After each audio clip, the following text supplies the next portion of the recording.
Come. Good morning. Happy Sabbath. I remember in 2014, I was in the hospital. I was sick. And being sick on my sick bed, I said, Lord, if I make it out of the hospital, I'm going to serve you and I'm going to give my life to you. And then my niece called me and she said, Auntie, I would love for you to go graduation with me.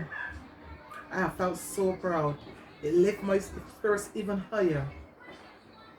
I was thinking like I'm not gonna make it. I'm gonna die because I wasn't feeling really well.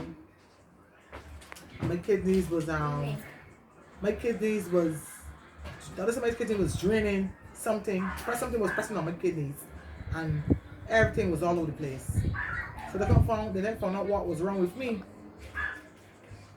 So I said to myself, Lord, help me, Lord, help me. I need you, Lord.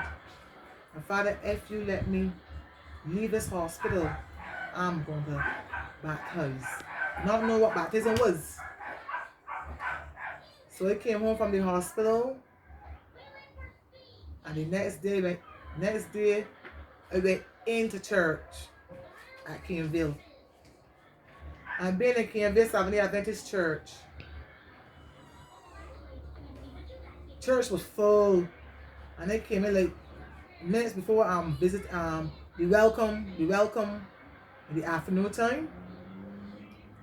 And the church said, the lady on the platform said, do we have any visitors here today?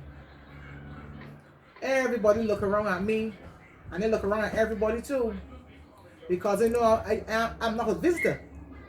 I have been coming here a long time. I know I'm a visitor. And I said to myself, I'm standing up, because I wasn't felt that well to stand up. So I sit down, and then she passed, and then after church done, everybody have greeted me with a warm welcome and asked me to go stay for lunch. And I said no, I didn't feel 100%, so I'm going to go home. So I went on home, and when I went on home, I come home and I lie down. And I stand on my bed and I lay down, I put the TV on 3ABN, and I watch 3ABN, and it lifts my spirits from where it was. And doing that, Brother Walton, I think he was the Elder Walton that called me. And he asked me how we're doing. And if my sister named Sophia, I said yes. He said, okay, I didn't know that Sophia was your sister.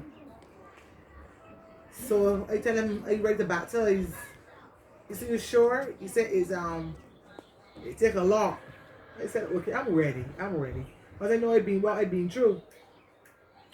So he told me there's a crusade coming up at Bornsland. I said, okay, I will be there. He asked me if I went already. I tell him no. So I went the following day. Well, and the pastor, I think it was Pastor Peters, and that pastor was preaching so good. I draw my spirits in, and then every day he would bring somebody. I got all of my nephews and my niece, and I read the Bible for the most people, bring the most visitors that night. I felt so overwhelmed. And when Sabbath come, and he said, we're gonna have baptism today, I was up front. Without hesitation, there's nothing that's stopping me. I have prepared myself. I went up, I get my gong, and I baptized. And it was the best thing that I have ever done. It had opened up my spirits. It has transformed me. I'm a more loving person. And now I love to pray. My spirits that I had before, it was good. But the spirit that I fall in love with and the spirit that leads me to Christ blossomed into a beautiful lady, a child of God. And I had my trials. And I said, Lord, I come this far. And I know, Lord, it was your grace and your mercy